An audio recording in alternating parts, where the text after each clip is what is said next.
This book is the endpoint of a project I started during my master's thesis in 2009.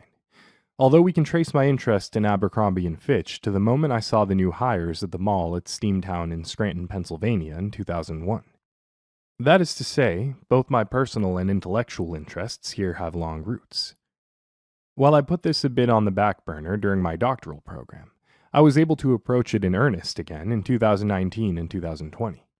That means that from the time this book's central argument was formulated to when it was written and is now hopefully being read, we collectively have experienced a global pandemic, an ongoing reckoning with race after the murder of George Floyd and the Black Lives Matter protests, the turning back of women's rights by the United States Supreme Court, an attempted coup of the U.S. government, and an ongoing threat of right-wing authoritarianism throughout the world. In fact, by the time someone reads this, we'll likely know whether or not Donald Trump and his authoritarian promises will be returning to power in the United States. In light of all this upheaval, it felt almost foolish to continue with this project, as there were more important tasks to be done. What could a cultural analysis of a now past, effective ideal possibly contribute today? As I wrestled with this, I remembered a Stuart Hall line conveyed to me by a friend and colleague. Against the urgency of people dying in the streets, what in God's name is the point of cultural studies? Hall asked rhetorically at a conference on cultural studies and its legacies.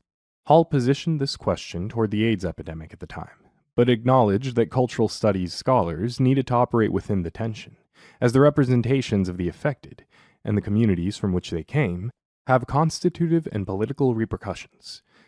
Although this book does not interrogate anything as serious as pandemics, abortion, police violence, or the rise of authoritarianism, it does aim to help explain how the United States got to where it is now. Broadly, I'm arguing that the frivolousness, or what critics might suggest is vapidness, of popular culture in the 1990s and early 2000s, and an over-reliance on consumer culture as a tool to make political, social, and cultural change, helped pave the way to this point.